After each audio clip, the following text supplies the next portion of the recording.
Alors, bonjour tout le monde. Bienvenue au webinaire que nous organisons en collaboration avec le regroupement pour la valorisation de la paternité. Je suis Jean Chenevert d'Avenir d'enfants en compagnie de Raymond Villeneuve, Bonjour. directeur général. Bonjour Raymond. Alors, le sujet aujourd'hui qui va faire l'objet de la présentation par Raymond, c'est une présentation des nouvelles mesures ou politiques publiques qui ont émergé au cours des dernières années et qui offrent de nouvelles opportunités pour offrir un meilleur impact là, de la participation des pères à la vie publique, la vie familiale. Donc, Raymond va nous aborder cette question-là en faisant un survol de ces politiques publiques-là. Je vous présente brièvement le déroulement. Ce qu'on va faire d'abord, c'est la présentation qui va durer à peu près une vingtaine de minutes. Par la suite, vous allez pouvoir, on va relayer vos questions qui vont être inscrites dans le clavardage. Je vais y revenir un petit peu plus tard. Et à la fin, ben, on va vous donner quelques consignes pour que vous soyez en mesure de récupérer toutes ces informations-là par l'enregistrement qui est fait présentement. Donc, on est bien heureux de compter parmi vous. Il y a beaucoup de gens qui sont présents, plus de environ 60, 80 personnes qui sont jointes de différents réseaux. Ce qu'on va vous demander de faire, si vous avez des questions qui émergent en cours de route, on vous demande de les écrire dans le clavardage en indiquant de quel organisme vous appartenez, à quel organisme vous appartenez. Donc, comme ça, on va pouvoir relayer les questions après la présentation et Raymond, c'est un plaisir d'y répondre. Bien sûr. D'accord. Alors, je t'invite, Raymond, si tu veux commencer la présentation. Parfait. Ça te va? Ben oui, ben oui. OK. Ben merci Jean. Plaisir. Merci à Avenir d'enfants. Merci à vous tous et toutes d'être présents avec nous ce midi pour entendre parler d'un sujet qui peut sembler ardu, mais on va travailler fort pour qu'il le soit le moins possible. Donc, on va parler de paternité, de politique publique et surtout de quelle façon ces mesures-là touchent vos organisations. Alors, on part. Tout d'abord, je suis très content de voir qu'il y a autant de personnes qui sont présentes. C'est vraiment très, très chouette. Alors, juste pour être sûr qu'on se comprend bien, qu'on se suit bien, on va juste rapidement se rappeler c'est quoi une politique publique. J'ai sorti une définition. On nous dit qu'une politique publique, c'est un moyen mis en œuvre par le pouvoir public pour atteindre un objectif dans un domaine particulier. Ça ne nous aide pas vraiment. Je pense que la meilleure façon de comprendre c'est quoi une politique publique, c'est avec des exemples. Une politique publique, c'est une loi, une politique, une stratégie, un plan d'action, un cadre de référence, un règlement. Des exemples que vous connaissez bien, par exemple, la loi 101 pour protéger la langue française, la stratégie gouvernementale pour l'égalité entre les femmes et les hommes, le plan d'action ministériel en itinérance. Dans le fond, c'est un outil que l'État se donne pour atteindre un objectif. C'est aussi simple que ça. La question suivante, dans le fond, c'est de se demander pourquoi c'est important une politique publique. On va passer donc à la page suivante. C'est important une politique publique parce que c'est le cadre général. C'est ça qui va préciser les enjeux, qui va définir la problématique, puis qui va identifier les actions à faire. Idéalement, quand on fait des représentations, on essaye d'intervenir pendant que la politique publique est en train de se faire, mais une fois qu'elle est faite, il faut bien la comprendre parce que c'est ça qui va définir les actions de l'État dans ces champs-là. Donc, ça a l'air un peu général, mais c'est très, très important de bien comprendre les politiques publiques. Au Québec, en matière familiale, les politiques publiques sont principalement au niveau du gouvernement du Québec. Qu'on pense au droit de la famille, qui est dans le Code civil du Québec, qu'on parle aux mesures de politique familiale, qu'on pense pour les organismes communautaires famille à l'action communautaire autonome famille, qu'on pense aux services de garde éducatif. C'est tous des éléments, des politiques publiques qui relèvent du gouvernement du Québec. Donc aujourd'hui, comme on parle de paternité, on parle de famille, on va s'intéresser aux politiques publiques québécoises. Bien sûr, il y a aussi un cadre municipal, régional, sous-régional, fédéral, international. Donc, toutes ces politiques publiques-là c'est comme des poupées russes, là. C'est tout imbriqué les unes dans les autres. Mais aujourd'hui, on va parler de ce qui se passe au niveau du Québec. Et si j'avais une chose que je voudrais que vous reteniez aujourd'hui, c'est la phrase en bas du PowerPoint, c'est de dire que connaître les politiques publiques, là, ça vous aide énormément dans vos représentations devant les politiques publiques, devant les pouvoirs publics. Quand vous allez au CIUS, puis vous lui dites, il y a un plan d'action santé bien-être des hommes qui permet de faire telle affaire, vous avez beaucoup plus de pouvoir dans votre représentation que si vous dites juste, ah, il n'y a rien pour les pères, il n'y a rien pour les hommes, comme on dit souvent. Mais si vous leur dites, il y a quelque chose, puis cette politique-là a fait telle affaire à tel objectif, bien, quand vous rencontrez des agents de l'État, vous avez beaucoup plus, ça donne de l'impact à vos représentations. Donc, On ne prêche plus dans le désert. voilà. Donc, il faut le voir comme un outil que vous vous donnez qui donne plus d'impact à vos représentations. Fait que ce qu'on essaie de faire aujourd'hui, c'est un peu vous donner comme des outils, un petit coffre à outils pour avoir plus de punch quand vous rencontrez vos partenaires du réseau public. Alors, on va passer à la diapositive suivante. Sans surprise, la question que le RVP s'est posée, c'est quelle est la place des pairs dans les politiques publiques québécoises? Quand j'ai commencé à travailler pour le RVP, tout le monde disait, il n'y a rien pour les pairs, il n'y a rien pour les pairs, il n'y a rien pour les pairs, mais personne n'avait jamais fait la démonstration de ça. Alors, avec ma présidente Diane Dubeau, on a fait une étude sur la place des pairs dans les politiques québécoises et ça ne nous a pas surpris, mais on était quand même content de pouvoir faire la démonstration qu'au Québec, en 2013, il y avait 2 mesures spécifiques pour les pères uniquement. Le congé de paternité et il y avait une mesure dans la stratégie gouvernementale en égalité de l'époque, qui a duré 3 ans jusqu'en 2015. Ce qui fait qu'à la fin de cette mesure-là, il restait seulement qu'une mesure spécifique, le congé de paternité. Là, je vais faire une parenthèse qui est bien importante pour dire que dans le fond, beaucoup de les politiques publiques au Québec, on parlait des mères et des parents. Bien sûr, quand on parlait des parents, on n'excluait pas les pères quand on parlait des parents. Ça incluait les pères et les mères, mais en ne les nommant pas, ça faisait que dans le fond, dans les faits, on les rejoignait très peu. Et surtout qu'à l'époque, c'était encore quelque chose de nouveau, rejoindre les pères, travailler avec les pères. Donc, le réflexe paternité n'était pas là. Et quand on disait le mot parent, dans le fond, dans la tête, dans l'esprit des gens, on pensait beaucoup plus au maman qu'au papa. C'est pour ça que notre ami Carla Charité a sa fameuse citation. Au Québec, souvent, parent, ça s'appelle M-A-M-A-N. Le réflexe n'est pas là. Bien sûr, on espère que dans 25 ans, tout ça va être réglé, puis on va dire parents, puis on va penser aux pères et aux mères, mais je pense que pour le moment, c'est encore important de nommer spécifiquement les pères pour s'assurer qu'on les rejoigne dans leur particularité.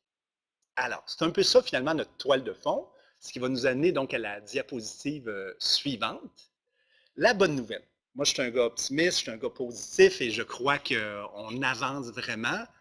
C'est que dans les 3 dernières années, il y a eu vraiment des développements majeurs au niveau de la place des pairs dans les politiques publiques. Je les nomme rapidement, puis après ça, dans la présentation, on va les reprendre après ça une par une. Le plan d'action ministériel en santé et bien-être des hommes, la politique gouvernementale de prévention en santé, la stratégie gouvernementale pour l'égalité entre les femmes et les hommes vers 2021 et la politique de la réussite éducative et la stratégie 0-8 ans. Dans toutes ces politiques publiques-là, maintenant, il y a des mesures, il y a des mentions spécifiques des pairs. Alors ça, là, au niveau des politiques publiques du Québec, on peut vraiment dire que c'est une petite révolution. Alors, l'objectif de la présentation, ce qui va venir, c'est qu'on va les prendre dans le fond une par une, puis on va essayer de voir le lien entre ces politiques-là et vos organisations, puis de quelle façon ça peut soutenir vos projets, vos actions. C'est ça Il y a des leviers. Absolument, puis il y en a plusieurs, vous allez voir, il y a vraiment des choses intéressantes. Tu as fait une belle recherche. On t'écoute. Parfait. Fait qu'on continue à faire avancer les diapositives. Puis là, je pense qu'on va en avancer de 2, on s'en va jusqu'à la 8. Super. OK. La première dont je vais vous parler, c'est le plan d'action. Oups, il y a un S à action, je m'en excuse. Donc, le plan d'action ministériel en santé et bien-être des hommes. L'acronyme qui est pas très joli, c'est le PAMSBE, mais pour les initiés, on comprend ce que ça veut dire. Et ça, c'est vraiment majeur. C'est vraiment, vraiment majeur. Le RVP et d'autres partenaires, on a travaillé pendant 10 ans pour obtenir un plan d'action en santé et bien-être des hommes. Avant, il y avait des mesures qui existaient pour la santé et bien-être des hommes, mais il n'y avait pas une stratégie cohérente, il n'y avait pas un plan d'action.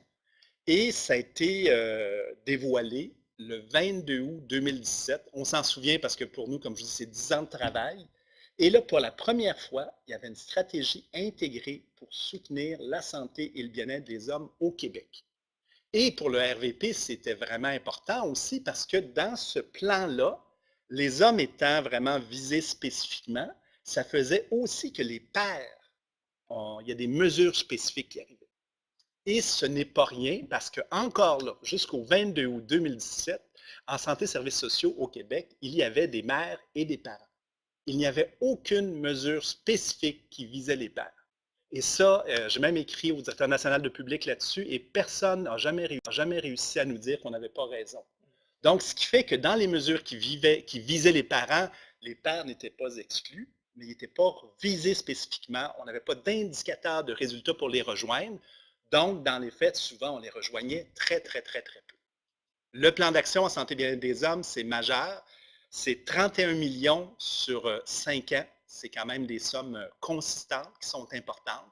Et tout ça, dans le fond, besoin en santé et bien-être, donc santé psychologique et tout ça, des hommes et des pères. Alors, on va passer à la diapositive suivante pour entrer un petit peu concrètement. Qu'est-ce que ça peut vouloir dire pour des organisations que ce plan d'action-là? Il est séparé en les trois principaux champs. Premièrement, il y a des allocations importantes aux organismes communautaires qui œuvrent en santé et bien-être des hommes. Concrètement, ça veut dire qu'à compter de 2019-2020, il y aura 6,5 millions de dollars par année qui vont aller à plus ou moins 60 organismes en santé et bien-être des hommes. Pour les pères, l'illustration la plus spectaculaire de cet effet-là, c'est le réseau des maisons d'hygiène, où il y a maintenant près d'une dizaine de maisons d'hygiène qui ont du financement récurrent au PSOC. Donc, c'est vraiment, vraiment important. Donc, ces acteurs-là ont maintenant beaucoup plus de moyens pour agir. Bien sûr, quand on parle des maisons d'hygiène et de l'hébergement, ça en prendra encore plus parce que l'hébergement, c'est très coûteux, mais ça envoie quand même un message très fort que cette mission-là, elle est importante. Si on parle de façon vraiment concrète, tous les gens qui ont de l'argent en santé et bien-être des hommes, des organismes communautaires, ils le savent tous, ils l'ont reçu, et cette enveloppe-là, donc ça, c'est jusqu'à 2022. Si vous croyez que vous devriez, dans le fond, appartenir à cette liste-là et que vous n'y appartenez pas, là, vous avez des représentations pour votre organisation à faire auprès de votre PSOC régional pour faire valoir votre point et dire que vous devriez faire partie aussi de ce groupe-là. Mais pour le moment, il n'y a pas de nouvelles sommes de prévues avant 2022. Donc, si vous croyez que vous devriez s'ajouter à ces organismes-là, il faut commencer à penser à votre stratégie de représentation puis rejoindre vos regroupements nationaux là, pour plaider votre sort. Mais ce qu'il faut retenir, c'est que c'est vraiment un message important de l'État québécois au niveau des organismes communautaires. C'est vraiment majeur. Le deuxième truc qui est vraiment majeur, c'est que dans le plan d'action, pour la première fois de l'histoire du Québec, il y a des directives très claires aux CIUS, aux CIS et aux établissements non fusionnés de santé et de services sociaux de faire des actions pour s'assurer de rejoindre aussi la clientèle masculine. Concrètement, comment ça se vit? C'est qu'il y a un répondant en santé et bien-être des hommes dans chacun des établissements et chacun de ces répondants-là doit faire un plan d'action dans leur CIUS pour s'assurer de mieux soutenir les hommes et les pères au niveau de la santé et des services sociaux. Alors ça, c'est vraiment des opportunités d'action pour les organismes sur le terrain. Souvent en collaboration avec les concertations régionales en santé et bien-être des hommes pour participer à l'élaboration et à la mise en œuvre du plan d'action en santé et bien-être des hommes. Donc ça peut amener, par exemple, pour les pères, à des mesures en périnatalité, des rencontres prénatales, du soutien postnatal, le suivi à l'accouchement. Toutes ces questions-là d'intégration des pères peuvent être intégrées dans les plans d'action de chacune des régions. Et chaque région va lui donner sa couleur. Mais donc, si vous pensez que vous avez une contribution à apporter dans la constitution du plan d'action de votre région, bien, manifestez-vous. Dans les documents qui vont être sur le site bientôt, j'ai mis la liste des répondants régionaux en santé et bien-être des hommes que vous pourrez interpeller. Prenez contact aussi avec votre concertation locale. C'est vraiment les acteurs qui, avec le CIUS, vont élaborer ces plans d'action-là. Donc, ça, c'est majeur. Parce qu'avant, c'était un peu comme optionnel, la santé et le bien-être des hommes. Maintenant, c'est plus optionnel. Le ministère dit aux CIUS, vous devez faire un plan d'action, vous devez faire une reddition de compte, donc c'est obligatoire. Donc là, encore là, donc dans vos représentations, vous pouvez relancer les pouvoirs publics en leur disant, vous avez un engagement à ce niveau-là, comment est-ce qu'on peut contribuer, comment est-ce qu'on peut le réaliser. Donc, c'est vraiment pour nous là, qui sommes depuis longtemps dans le dossier, ça c'est absolument majeur de pouvoir s'asseoir avec les gestionnaires des CIUS pour collaborer ensemble. C'est pour nous, c'est une grosse réalisation. Et dans le plan d'action, évidemment, il y a aussi des actions de recherche pour pouvoir documenter la situation des hommes, des pères et aussi évaluer les actions puis identifier les actions les plus performantes. Donc ça, en santé et services sociaux, là, c'est vraiment important. Et vous êtes appelés, dans le fond, dans chacune des régions, à contribuer à la mise en œuvre de ce plan d'action-là. Fort intéressant. Ah, ben écoutez, j'en parle avec enthousiasme parce que c'est vraiment quelque chose. Là. Tu sais, des fois, quand on dit qu'il y a un avant et un après, Ouais. dans ce cas-là, c'est vraiment le cas.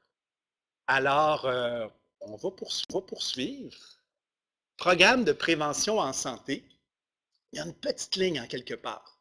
Moi, quand je prends une politique publique, je fais recherche et pairs. Alors, tu as un document, puis là, c'est le fun, on n'a pas besoin de tout lire, là, tu fais recherche et pairs, et là, on a trouvé ça. Donc, le plan précise qu'un tel programme doit chercher à valoriser le rôle des mères et des pères, de développer leur confiance en soi pour favoriser leur implication dans l'éducation, la stimulation et les soins de leurs enfants. Quelles conséquences ça va avoir? Ça va avoir une conséquence très précise. C'est que dans le cadre de référence du programme CIP, qui est qui a été révisé et qui va être rendu public à l'automne prochain, bien, il va y avoir des mentions spécifiques sur les pères. Okay? Avant, on parlait des parents et tout ça, mais au niveau du spécifique, le cadre de référence n'était pas très précis sur les pères.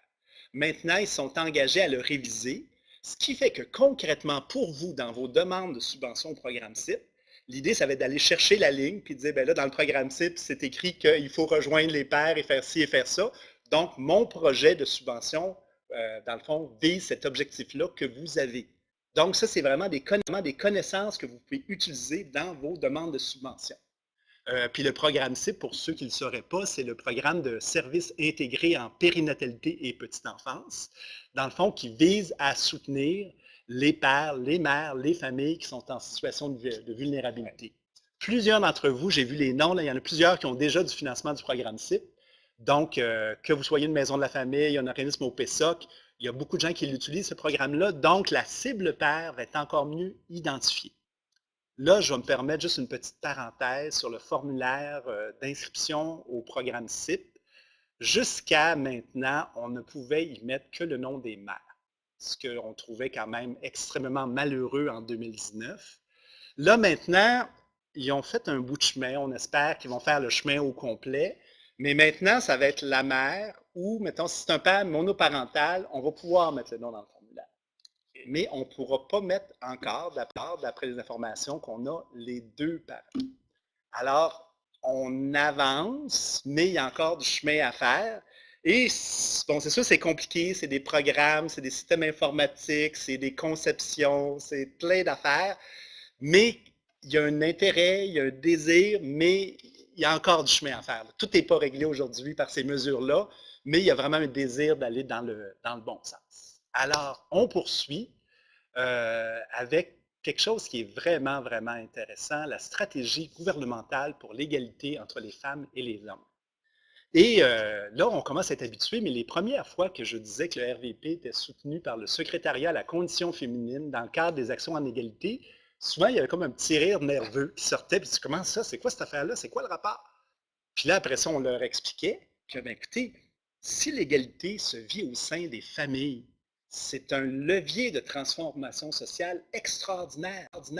Premièrement, à court terme, ça fait plus d'égalité entre les pères et les mères, ça favorise la conciliation travail-famille, et surtout, c'est que ça permet aux enfants d'avoir des modèles plus égalitaires. Et au niveau de la transmission, c'est vraiment majeur, parce que c'est vraiment dans les familles que beaucoup des valeurs se transmettent.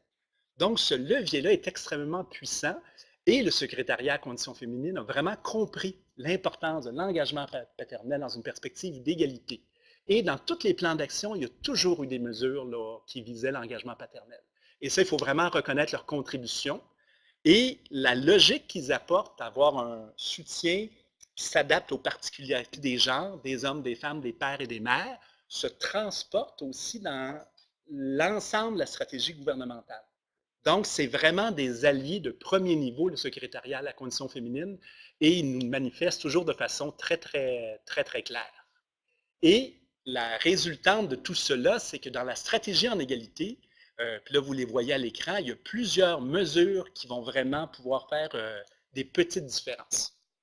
Tout d'abord, le guide que tout le monde connaît bien, le guide Le mieux vivre avec son enfant. Donc, ils sont en train de réécrire la section des pères. Le RVP y a collaboré pour être sûr qu'on a encore un plus beau contenu papa. Deuxièmement, et ça c'est vraiment intéressant, j'attire votre attention là-dessus, il y a le portail d'information périnatale de l'Institut national de santé publique. C'est des fiches d'information qui sont disponibles en ligne. Et il va y avoir un gros effort pour inclure du contenu père. Premièrement, en général, pour être sûr que quand on fait une fiche sur un sujet particulier, les pères soient aussi visés. Mais le gros événement, c'est qu'il va y avoir maintenant une fiche paternité. Et des experts comme Carla Charité, Diane Dubois contribuent à l'élaboration de cette fiche-là. Donc, ce contenu-là qui vise principalement à informer les intervenants du réseau de la santé, les infirmières, les médecins et tout ça, bien, il va y avoir du contenu papa spécifique qui va être disponible évidemment pour les gens du terrain aussi. Donc, ça va être un bel outil pour tout le monde qui va quand même envoyer un message puissant que dans les familles, les papas aussi sont importants et souvent qui ont des particularités. Donc, quand on les approche, il faut tenir compte de ces particularités-là. Donc, des beaux leviers. Et maintenant, là, on arrive à des choses qui vont certainement vous intéresser. Les programmes visant à favoriser l'exercice de la coparentalité dans la stratégie en égalité, c'est de là que viennent des fonds, des récents appels de projet du ministère de la Famille et du secrétariat à la condition féminine. Donc, dans le fond, l'idée, ça vient de la stratégie et le ministère de la Famille, dans le fond, gère ces enveloppes-là. Et concrètement, ce que ça a fait, c'est que l'automne passé, en septembre, puis en octobre, il y a eu 2 beaux appels de projet. Plusieurs d'entre vous ont déposé des demandes d'ailleurs qui permettaient de déposer des projets en coparentalité. Dans le cas du ministère de la Famille, c'était des projets de 1 an qu'on pouvait déposer. Et je vous donne l'information parce que c'est important. Il va y avoir probablement 2 autres appels de projet. Et probablement à la fin du printemps, puis un autre dans 1 an. Donc, ça veut dire que si vous avez déjà déposé un projet d'1 an, vous allez pouvoir redéposer. Si vous avez déposé puis que la réponse a été négative, parce qu'il y a eu des réponses négatives, l'argent n'était pas suffisant pour l'ensemble des projets déposés. Donc, vous avez une 2e chance de vous reprendre. Et après ça, il va y avoir aussi une 3e année pour couvrir, dans le fond, toute la durée du plan d'action. Au niveau du secrétariat à la condition féminine, il y a eu un appel de projet l'année passée et ce n'est pas officiel si on va en avoir un autre l'année prochaine ou pas, mais ça serait possible. Donc, on vous invite vraiment à porter attention parce que c'est quand même des sommes qui peuvent vraiment vous aider à réaliser les projets là, dans vos organisations. Et l'autre enveloppe aussi qui est disponible, c'est les programmes qui visent à améliorer la conciliation famille-travail. Il y a des organismes communautaires famille, par exemple, qui ont déposé des projets en conciliation famille-travail. Donc, ça peut aussi vous aider à réaliser des projets concrets là, dans vos communautés. Des petits conseils que je pourrais peut-être donner là-dessus, c'est sûr que s'il y a beaucoup de demandes, travaillez fort sur vos demandes. Plus sont bien fondées, plus les résultats que vous souhaitez obtenir, plus sont démontrés. Vos partenariats aussi, il y a des notes pour les partenariats. Trouvez-vous des amis quand vous montez votre demande de subvention. Vous pouvez aussi demander au RVP de dire, bon, ben là, le RVP va venir donner des ateliers, puis là, tu fais une lettre de partenariat et tout ça. Donc, tout ce qui fait que votre projet est le plus sérieux possible, le meilleur partenariat et que vous pouvez démontrer ce que vous allez faire, plus vous avez de chances d'avoir vos résultats. Et dans le fond aussi, l'idée, peut-être le dernier petit tuyau là-dessus, c'est que pour le ministère de la Famille, il va y avoir une demande par année et vous ne pouvez pas déposer 3 fois exactement la même chose. Okay? Il faut que vous montrez que vous avancez, que vous cheminez. Donc, si c'est le même projet, ça prend une phase 1, une phase 2, une phase 3 pour montrer, dans le fond, que dans l'atteinte de vos résultats, vous allez vous avancer dans tout ça. Alors, donc, le temps file. On va aller à la prochaine diapositive. Ça, il y a peu de gens qui la connaissent, celle-là. Politique sur la réussite éducative, mais j'ai fait mon fameux test Rechercher pair. Et quand on fait Rechercher pair, on trouve cela, ce qui est très intéressant. Le rôle du père est lui aussi fondamental et, tout comme celui de la mère, mérite d'être davantage reconnu, valorisé, encouragé et intégré dans les interventions dans le milieu scolaire et familial. Stratégie 0-8 ans, il faut aussi tenir compte de la réalité différenciée des mères et des pères dans l'élaboration des mesures de soutien et d'accompagnement aux parents. Donc, dans la politique et dans la stratégie, on nous dit que dans l'accompagnement, il faut tenir compte des réalités des pères et des mères. À l'heure actuelle, c'est là. Je pense qu'il n'y a pas trop grand monde qui savent quoi faire avec ça, ni au ministère, ni au niveau des partenaires, parce que c'est comme quelque chose de nouveau. Alors, c'est sûr que le RVP, on va interpeller le ministère de l'Éducation, des partenaires nationaux pour développer des actions. Mais concrètement, pour vous, sur le terrain, j'ai découvert un petit levier d'action qui est simple, mais qui peut être intéressant pour entrer en contact avec les écoles. La mesure 15024, qu'on appelle l'aide aux parents, fait que dans chaque école, je pense, il y a une somme de 1 000 $ qui est disponible. Alors, si vous voulez faire un projet pair avec votre école, vous pouvez l'interpeller là-dessus. Dans les écoles, on me dit que souvent, on ne sait pas trop quoi faire. Fait que c'est une opportunité, que ce soit en paternité, que ce soit en maternité, que ce soit en famille. Donc, encore là, vous pouvez parler au conseil d'établissement puis vous dire, ben là, j'aurais telle affaire à vous proposer pour de l'aide aux parents, est-ce que ça vous intéresserait? Donc, ça peut être un petit outil pour entrer en contact avec le milieu scolaire. Et comme je vous dis, nous, on va essayer au niveau national de faire quelque chose de peut-être un peu plus large, mais je pense qu'il y a des opportunités aussi. Et le milieu scolaire, c'est extrêmement important aussi. C'est un beau levier d'action au niveau de la famille, au niveau des enfants. Et on a on a une poignée de politiques publiques où les pairs sont nommés. Donc, il faut également l'utiliser. Alors, donc, on ira à la prochaine. Donc, on serait déjà rendu à la conclusion.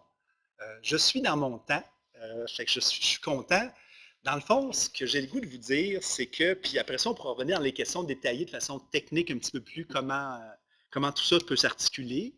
Et ne vous gênez jamais pour nous interpeller au RVP si vous avez besoin d'informations additionnelles. Ça va toujours nous faire plaisir. Mais ce que j'essayais de vous dire aujourd'hui, dans le fond, c'est que, un, c'est quand même important, tous ces développements-là. On parlait d'une époque où il y avait une ou deux mesures, où en général, les pères, de façon indistincte, faisaient partie du groupe parent. Et de plus en plus, l'État québécois comprend que c'est important de nommer les pères. Parce qu'ils ont souvent des stratégies différentes, parce qu'au niveau de l'égalité, c'est vraiment important, et que si on ne les nomme pas, on risque de peu les rejoindre. Et ce message-là, là, je vous dis là, vraiment, j'ai de moins en moins on a de moins en moins à nous battre pour imposer cette vision-là, que dans le fond, il faut s'assurer de rejoindre tous les parents. Et ma conclusion, c'est de dire que tout ça fait en sorte qu'on a vraiment un contexte d'opportunité très intéressant pour tout ce qui est des dossiers de coparentalité et de paternité. On a ces nouvelles mesures-là. Ils vont être mises en application, donc ça vous donne des opportunités. Je pense que c'est assez évident qu'il y a un contexte politique favorable. On a un gouvernement qui a des sous à dépenser. On a un gouvernement qui, au niveau de ces sujets-là, qui a quand même une écoute particulière. Le gouvernement de la CAQ nous dit qu'il est intéressé, donc il ne faut pas se gêner pour l'interpeller à ce niveau-là. Concrètement, dans notre société, les pères sont de plus en plus impliqués dans le quotidien des enfants. Il y a vraiment, particulièrement au niveau des jeunes parents, un désir de parentalité égalitaire qui est très fort.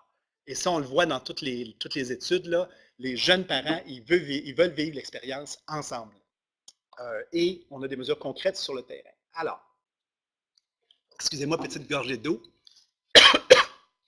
En plus de tout ce qu'on vous a dit, dans le fond, c'est qu'il y a vraiment des perspectives intéressantes.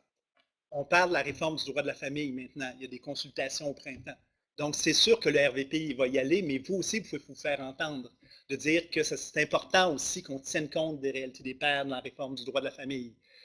Tous les enjeux de conciliation travail-famille sont très présents. Là aussi, c'est des occasions de faire entendre qu'il y a aussi des pères au sein des familles. La politique de périnatalité va être révisée bientôt. Donc là aussi, c'est une belle occasion pour s'assurer que les pères soient aussi rejoints. Et on nous dit qu'on va retravailler sur la politique familiale. Donc, tout ça fait en sorte qu'il y a un ensemble de possibilités. Alors, c'était pas mal ça. C'est fort intéressant, Raymond. Je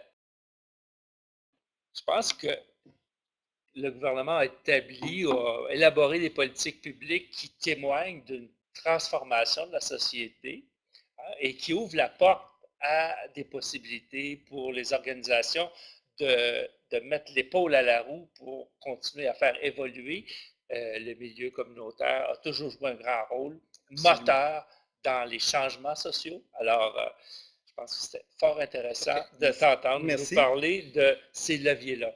Puis Euh, je pense que ce qui est important de dire, c'est que pour qu'on fasse vraiment bouger les choses, il faut agir à tous les niveaux. ouais, Il faut que, bien sûr, que le regroupement, qui est le RVP, joue son rôle, mais il faut aussi que les partenaires sur le terrain jouent son rôle. Parce que sinon, moi, je n'aurais pas de crédibilité. Je fais des représentations, puis sur le terrain, il n'y a rien qui se passe, ça n'aura pas de sens.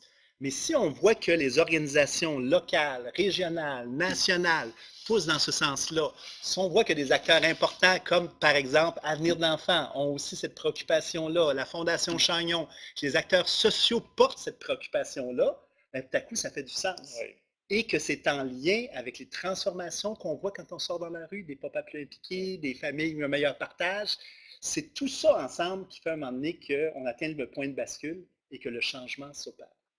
Alors, pour participer à ce mouvement-là, il y a une volonté, je pense, des gens d'y prendre part. Et on a quelques questions. Bien sûr. On a une question, il faut que je la retrouve. Ah oui, ici, il y a Isabelle Bourgault qui nous demande, en lien avec le programme CIP, vous faisiez référence, Oui. Raymond, à la possibilité de faire des demandes de subventions. Et cette personne-là ignorait cette opportunité-là. Là-dessus, C'est sûr que dans le fond, c'est ce qu'il faut voir d'une part. C'est sûr que dans le fond, c'est ce qu'il faut voir d'une part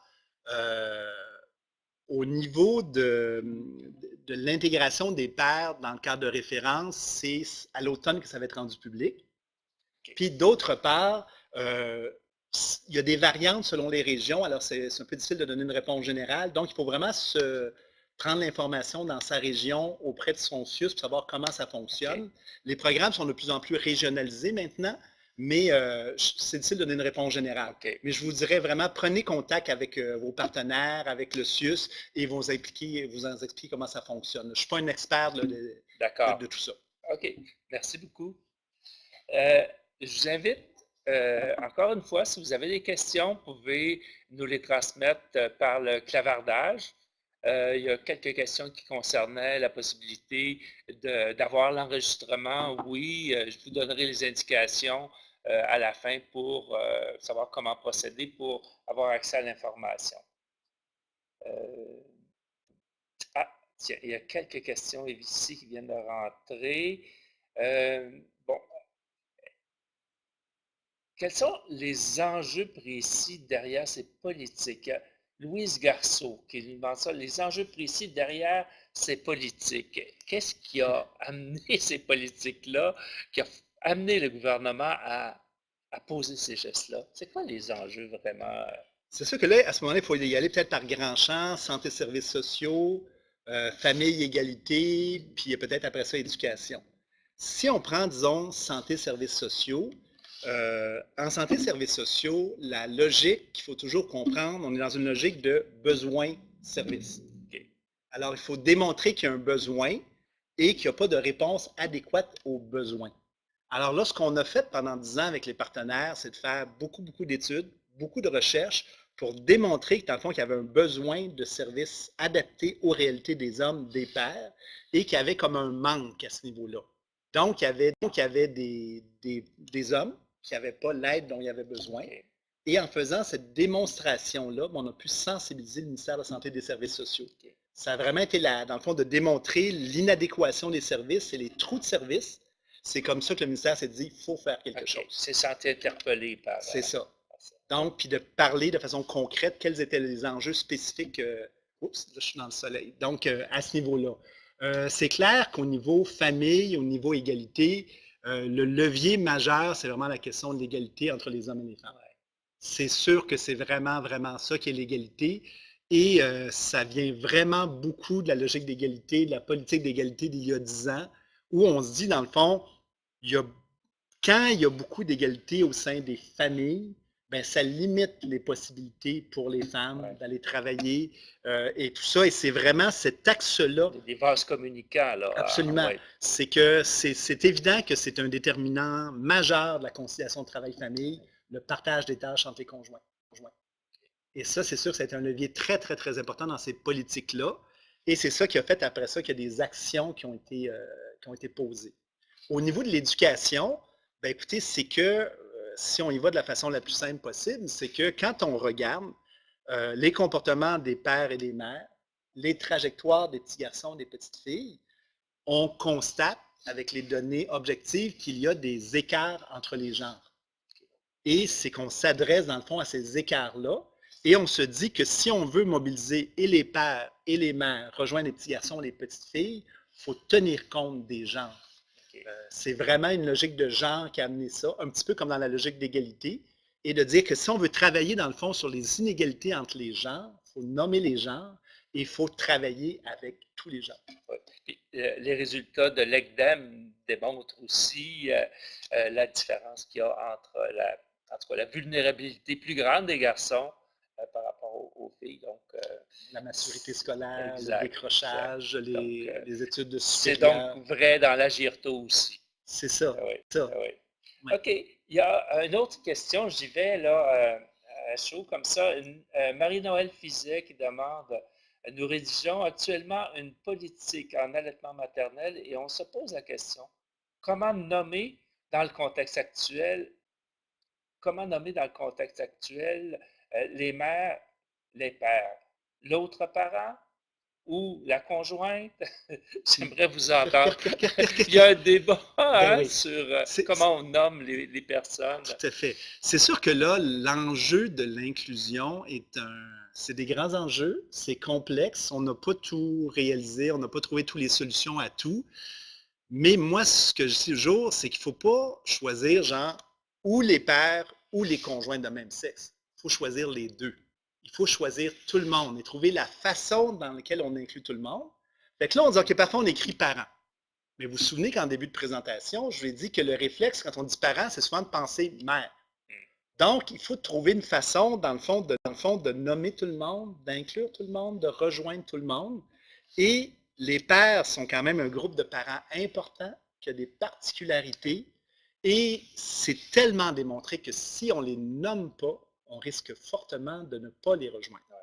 Puis au niveau de l'allaitement, on peut très bien parler des pères et des conjoints de même sexe.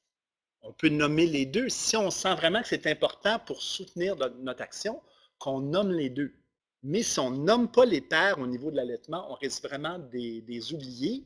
Et c'est que ce qu'il faut dire, c'est que l'allaitement, puis tout ce qui est l'engagement précoce, c'est un déterminant fondamental de l'engagement paternel. Et les bonnes habitudes, comme les moins bonnes, se prennent très tôt. Ouais. Alors, si on travaille ensemble, c'est sûr que là, c'est clair que si tu as un père, tu as une mère, le rapport avec l'allaitement est différent si la mère allaite. Ça, c'est sûr, sûr, sûr. Donc, il faut tenir compte de ces particularités-là pour être sûr qu'on soutient vraiment tous les parents. Parce que sinon, là, on envoie souvent des messages extraordinairement puissants en ne nommant pas les pères, souvent. Si on parle juste des mères, les pères souvent se sentent exclus. Et en les nommant, des fois, ils ressentent vraiment dire j'existe aussi. Je suis aussi là, je suis reconnu. Et ça, c'est important socialement dans notre époque de transition. Puis, si dans les formulaires, la personne qui posait la question, c'est quelqu'un, je la connais, c'est quelqu'un du CIUS, fait que j'imagine qu'on veut concevoir des formulaires, des outils. Si on nomme pas les pères, dans ces outils-là informatiques, on n'a plus d'indicateurs non plus Absolument. pour faire les suivis. Donc, Oui. il y a aussi cet C'est ça. Puis intérêt-là. l'autre chose, c'est qu'il ne faut pas hiérarchiser les parents. Non.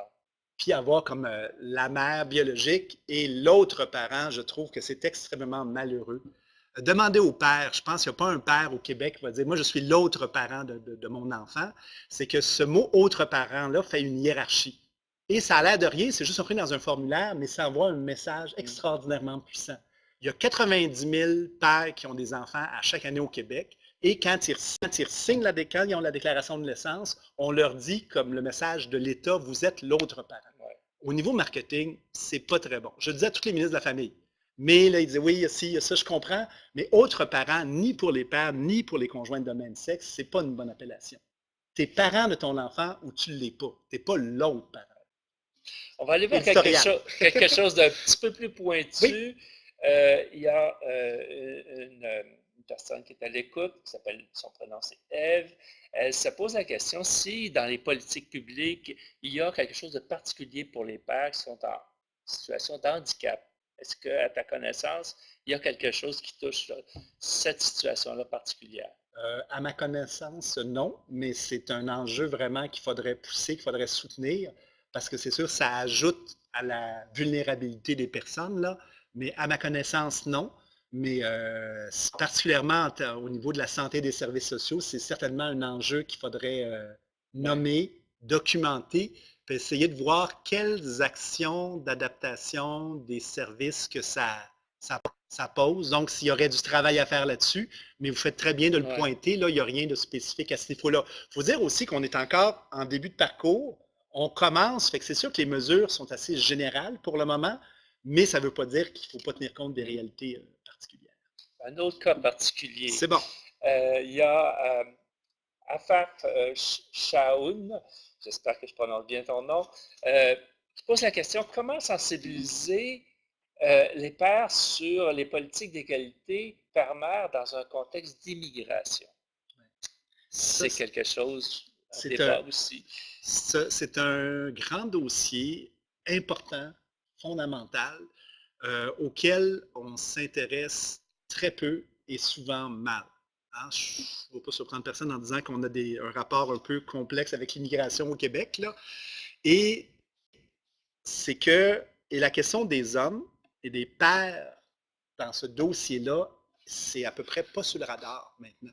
Et c'est extrêmement malheureux. Il y a très peu de recherches sur les réalités des hommes, des pères immigrants. Il y a très peu de politiques qui s'y adressent. C'est vraiment un très, très, très grand chantier que l'on se doit d'entreprendre. Et moi, s'il y a des gens qui veulent mener des actions, je suis partant pour ça. C'est vraiment quelque Ouais. chose qu'on a à faire dans le Québec inclusif dans lequel on souhaite vivre. Il faut aussi que les hommes trouvent leur place. Et les hommes immigrants, souvent, on n'a pas des stratégies adaptées pour les soutenir. Et je pense que si on revient plus spécifiquement à votre question particulière, je pense toujours que la meilleure façon d'interpeller un père, c'est de lui parler de son enfant. Si on parle de son rôle qu'il doit jouer avec son enfant, c'est là qu'on va le chercher. Puis on dit, dans le fond, là, tu es une personne qui est fondamentale pour le développement de ton enfant. Ce que tu fais ou ne fais pas, ça va être déterminant pour son avancement. Et comment tu vas te comporter envers lui, ta présence ou ta moins grande présence, le comportement envers ta conjointe, tout ça, c'est déterminant. Donc, faire confiance, faire appel à son amour pour ses enfants, à son amour pour sa conjointe, puis voir comment est-ce qu'ensemble, ils peuvent travailler le mieux possible pour soutenir les enfants dans le cadre d'une société souvent qui est distincte, qui a des valeurs différentes de la société d'où ils viennent. Oui. Puis je pense que ce qui est important, c'est d'être plus dans une position d'accompagnement que dans une position de jugement. Souvent, on peut juger beaucoup ces personnes-là, puis à ce moment-là, on va briser le lien de confiance. Mais si on ramène ça, dans le fond, t'aimes ton enfant, t'aimes ta famille, comment est-ce que tu peux le mieux t'intégrer, comment est-ce que tu peux soutenir le développement, comment est-ce que tu peux faire en sorte que ta conjointe soit bien aussi, puis on va chercher vraiment la sensibilité, l'amour des hommes, on a beaucoup plus de chances de les rejoindre que de les juger, ce que l'on fait souvent malheureusement. Merci, Raymond. C'est fort intéressant. Et dans le fond, tous les leviers que tu as nommés pour cette situation-là aussi peuvent être utilisés dans le cadre des programmes CIP ou, tu sais, Absolument. je veux dire, on ne faut pas attendre non plus d'avoir un levier conçu spécifiquement pour cette situation-là pour agir non plus. C'est ça, mais je vous Mais dirais c'est une que question à l'échelle nationale, ce que je sens. absolument, Il y a quelque chose à fouiller, puis il y a des actions qui peuvent dès maintenant être réalisées avec les leviers existants à l'échelle locale et c'est régionale. tout à fait. Je pense par exemple aux mesures en éducation. On me disait que de façon très claire, les enjeux des familles immigrantes, les enjeux des familles vulnérables sont pointés de façon claire. Alors là, par exemple, dans les mesures en éducation d'aide aux parents, c'est vraiment quelque chose qui est déjà ciblé à ce niveau-là. Fait que si vous arrivez avec un programme de pères immigrants à une école, ils ont déjà une petite lunette qui est mise là-dessus.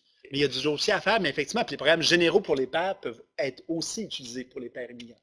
Mais il y a du travail collectivement à faire à Ouais. ce niveau-là, de OK. façon importante. C'est bon. Une autre question de Maxime Boucher du Bas-Saint-Laurent.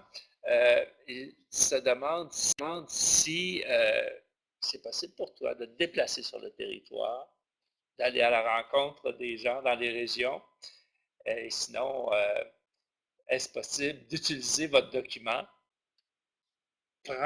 s'approprier finalement les documents qui sont là et de les utiliser? Comment est-ce que Ben, vous avez des c'est scrupules par rapport à pas ça? du tout. Nous, on est dans un état de générosité totale. Ah, Alors, d'accord. tout ça, vous le prenez, vous l'appropriez, vous faites ce que vous avez à faire. Plus vous l'utilisez, plus on va être content. Deuxièmement, si vous voulez devenir nos amis un peu plus proches, vous pouvez devenir membre du RVP si ça vous tente. On va être absolument ravis. On a notre colloque annuel et tout ça. Et je pense qu'il ne faut pas se gêner pour nous interpeller. Et il faut dire qu'au RVP, on a aussi un programme spécifique qui se déplace, le PAPA, le programme d'adaptation des pratiques aux réalités paternelles. Et nos intervenants, Luc Ferland et ses acolytes, se déplacent dans toutes les régions du Québec. Alors, appelez-nous, puis on va essayer de voir comment tricoter de quoi, là, mais on aime bien ça se promener, puis OK. on aime ça se faire inviter, ça nous fait C'est toujours bon. plaisir.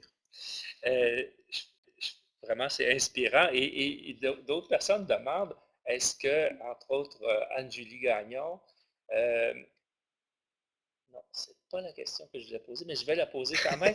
Anne-Julie, c'est la dernière en liste qui s'est rajoutée, mais il y en a un autre avant. Je vous la poserai après. Anne-Julie Gagnon demande, à votre connaissance, y a-t-il des stratégies précises pour les pères en contexte d'homoparentalité? Les gens qui ont développé une expertise particulière, c'est la coalition des familles LGBTQ OK. qui ont développé des actions spécifiques, qui ont des intervenants qui connaissent ces situations-là.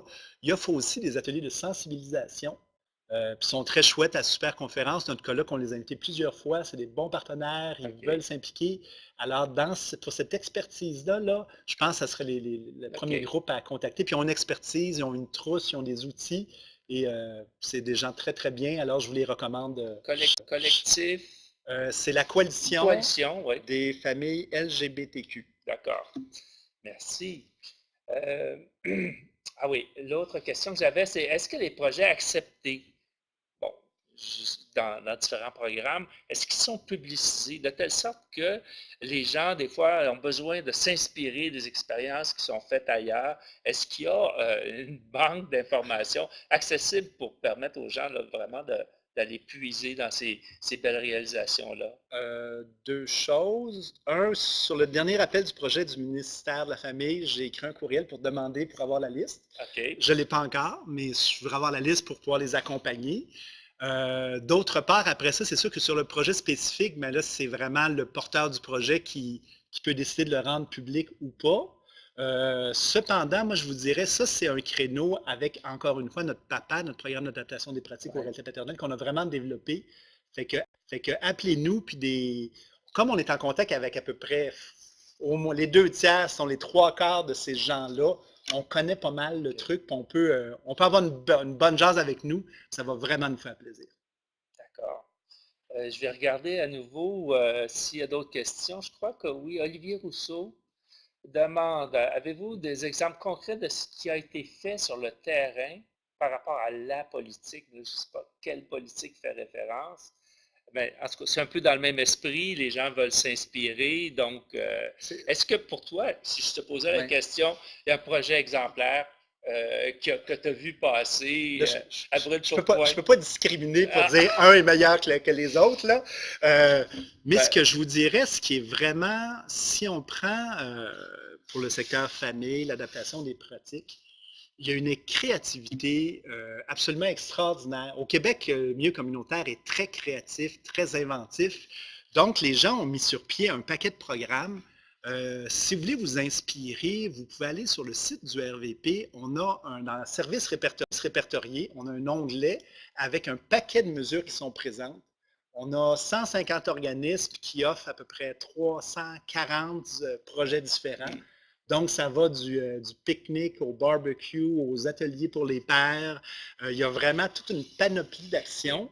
Mais ce qu'on voit dans le fond, c'est qu'il Il n'y a pas de truc magique. Non. Souvent, c'est qu'on dit, OK, donne-moi un truc pour faire mon projet.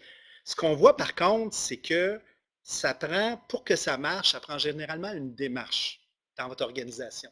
Parce que si vous avez un intervenant qui veut faire un projet papa, mais que votre organisation, elle n'y croit pas, ça risque d'être un peu comme en contradiction. Ce qui fait que nous, ce qu'on suggère vraiment, si vous voulez avoir vraiment des projets qui fonctionnent, c'est d'une part de travailler avec votre équipe, réfléchir sur vos valeurs au niveau des pairs, au niveau de l'égalité et tout ça. Et après ça, quand vous êtes au clair par rapport à vos valeurs, vous avez identifié un petit peu des cibles. Après ça, de poser la question du comment je vais le réaliser. Mais de poser la question du quoi avant la question du comment, souvent, ça vous amène beaucoup plus loin à ce niveau-là. Et de se dire que ça peut être toutes sortes d'actions. C'est de questionner est-ce qu'il y a des pairs sur le conseil d'administration chez vous? Est-ce que dans votre vocabulaire, vous parlez des pères et des mères? Est-ce que les affiches sur vos murs, il y a des pères et des mères? Est-ce que dans vos activités, on s'adresse aux pères et aux mères? Est-ce que la coparentalité est présente? Est-ce qu'on travaille vraiment là-dessus? Est-ce que vraiment, dans le fond, l'importance de la paternité, c'est une valeur d'organisation ou c'est juste un projet?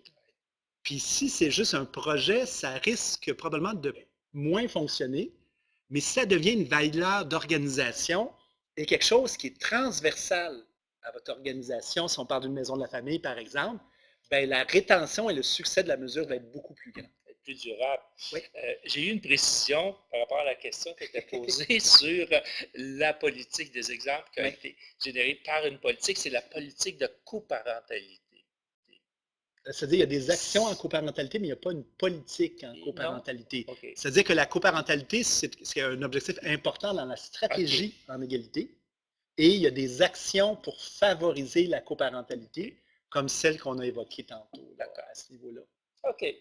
On a encore quelques minutes. Excusez. Mathieu Godet demande, selon vous, à quoi devrait ressembler la composition des tables régionales en SREH? Santé bien-être des hommes. Oui, OK. Oui. Ben, écoutez, qui fait partie de ces tables-là? Les conditions gagnantes pour avoir une bonne table en santé bien-être des hommes, c'est d'avoir des gens du réseau public, bien sûr, mais aussi des gens du réseau communautaire et idéalement, si vous êtes capable aussi, d'autres partenaires. Là, il faut voir, il faut y aller par étapes. C'est peut-être pas évident d'intégrer tout le monde en partant, là, mais je pense que c'est vraiment important. Puis, par exemple, moi, j'ai la chance de travailler à Montréal. On a vraiment un beau travail où on a vraiment une co-animation de la table entre le milieu public et le milieu communautaire. On est vraiment en partenariat à ce niveau-là. Ce qui est important aussi au niveau d'une concertation régionale, c'est qu'au niveau du réseau public, bien sûr, votre répondant santé bien-être des hommes ou votre répondant doit être présent, mais c'est chouette quand vous avez aussi des gens qui ont du pouvoir au sein de votre SUS. OK? On va le dire comme ça. C'est que si la personne n'est pas très haut dans la hiérarchie, elle va dire oui, c'est super bon ce que vous faites, mais ça peut être plus compliqué de passer à l'action. Alors, si vous avez des gens qui ont quand même des postes de gestionnaire, de haut cadre et tout ça, c'est sûr que ça aide à cet égard-là. Et c'est intéressant si vous êtes en mesure d'avoir aussi des gens qui représentent différents secteurs du réseau public, parce que ceux qui connaissent les organigrammes de SUS, c'est assez complexe, là. Fait que là, c'est de voir comment est-ce qu'on peut toucher différentes trajectoires. Il y a différentes stratégies parce que souvent, c'est des gens très, très occupés. Mais si on peut avoir des gens qui comprennent bien les structures des SUS, c'est absolument essentiel. Des gens qui sont interpellés par les différentes trajectoires, les différentes problématiques, ça, c'est important également. Et dans le fond, après ça, c'est d'avoir des acteurs de la société civile, le milieu communautaire, mais idéalement aussi peut-être des gens de l'éducation, peut-être des gens dans d'autres secteurs, pour que tout le monde, on se fasse, dans le fond, un plan d'action qui permet vraiment de travailler sur les enjeux que vous allez cibler comme étant prioritaires. Donc, l'idée d'une diversité d'acteurs, des acteurs qui ont différentes expertises, et je vous dirais, le critère le plus important aussi, c'est des gens qui trouvent ça important, la santé et le bien-être des hommes et des femmes. Ouais. Parce que si on a des gens d'allumés, des gens passionnés, il va se passer de quoi? Et malheureusement, au niveau des régions du Québec, l'investissement, l'engagement des acteurs est inégal. Il y a des régions très, très, très mobilisées. Il y a des régions peu mobilisées pour toutes sortes de facteurs qui appartiennent à chacune des dynamiques, là. Mais je pense que c'est ça, il faut trouver ses poteaux, il faut trouver des gens qui y croient dans la communauté, dans le CIUS. Puis quand ces gens-là travaillent ensemble, on peut faire des grandes choses. Donc, c'est Ouais. la diversité, la mixité, mais il ne faut pas que ça soit juste une affaire du CIUS. Puis idéalement, il ne faut pas non plus que ce soit juste une affaire du milieu communautaire parce qu'il va nous manquer un bout. Il faut vraiment essayer de travailler dans le ensemble Ouais. pour que tout le monde soit présent et qu'on pousse à la roue ensemble. D'accord. C'est bien. Ça répond bien à la question. Il y a Kim de Rouyn-Noranda qui demande aussi concernant les résultats de l'ECDEM, que tu connais, hein, sur la petite enfance, quelle serait votre explication de la plus grande vulnérabilité des jeunes garçons comparé aux petites filles? Je ne sais pas si tu as un début de réponse ou j'y vais. Vas-y. Je ne suis pas un expert de ces questions-là, mais en tout cas, ce que tout le monde semble identifier avec beaucoup de netteté, c'est clair qu'au niveau de la maturité scolaire, il y a certainement un enjeu important, puis un enjeu de développement des petits garçons et des petites filles qui a des distinctions. De façon importante, puis c'est pas juste au Québec, on regarde dans les autres provinces du Canada, il y a des résultats similaires. En fait, à peu près partout en Occident, il y a des résultats similaires. Donc, il semble vraiment y avoir une question de développement qui est différent, particulièrement dans le 0-5 ans. Et dans le fond, effectivement, il peut arriver que les petits garçons soient moins matures, que quand ils arrivent à l'école, ils ne sont pas prêts pour ça, ils ne sont pas rendus là. Des fois, la concentration peut être moins là. Et la réponse ou l'adaptation des services à ces réalités-là, des fois, elles ne sont pas là. Et c'est sûr que, puis on dit, ça c'est clair, si tu arrives en maternelle ou en première année, puis tu as une expérience d'échec, c'est sûr que c'est pas chouette. Et si déjà tu vas à l'école, puis ça marche pas, tu te sens dépassé, tu sens que tu n'es pas bon, c'est une espèce de stigmate et que tu peux te transporter pendant longtemps. Donc, il faut avoir une réalité, une sensibilité particulière aux enjeux différenciés. Puis les chiffres sont tellement clairs et les écarts sont tellement importants, c'est quelque chose que on ne peut pas passer à côté de ça. Merci beaucoup. Ça conclut le webinaire presque parce que on est rendu à la fin. Ça va un petit 30 secondes encore? Oh, oui, 30 secondes certainement. Juste pour dire que là, je vais faire une petite plug, mais c'est de saison. Semaine québécoise de la paternité qui s'en vient au mois de juin et nous avons un thème dont nous sommes très fiers, c'est fier d'être père. Et c'est pas un hasard, dans le sondage qu'on a fait récemment, le sentiment que les pères ressentent le plus, c'est la fierté. Alors, on s'est dit, pour mobiliser les pères, mobiliser la société civile autour de cet enjeu-là, donc notre thème Fier d'être père, on a des affiches, des outils web, et on va lancer une campagne qu'on espère virale autour de ça pour que les pères s'affichent, qu'ils nous fassent des selfies, des témoignages. Donc, je vous invite tout le monde à participer à cette campagne-là, à diffuser ça, et aussi peut-être à voir dans vos organisations s'il y a des activités que vous pouvez faire sur ce thème-là. Chez vous, le fier d'être père, ça résonne comment, là? Qu'est-ce que vous pouvez faire dans votre maison de la famille, dans votre maison d'hygiène pour que ça résonne aussi? Et je pense qu'il y a vraiment quelque chose d'intéressant qui s'en vient, donc surveillez les nouvelles là-dessus. D'accord, merci beaucoup.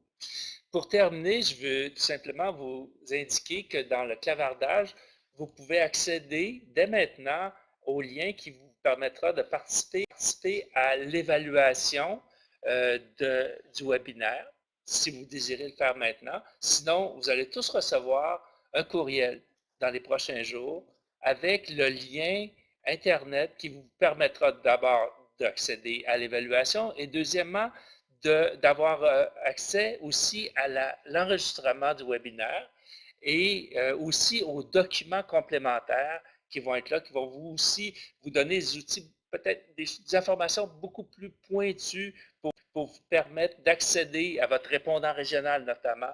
Donc, on vous invitera à aller dans l'espace vidéo sur agirto.org et vous allez recevoir ça par courriel dans les prochains jours. Alors, je vous remercie tous d'avoir participé activement, d'avoir posé des questions, d'avoir été à l'écoute de Raymond. Merci Raymond pour Merci ton à beau toi. travail. Merci à Avenir d'enfants, puis merci à vous tous d'avoir été là aussi nombreux, nombreuses. À la prochaine.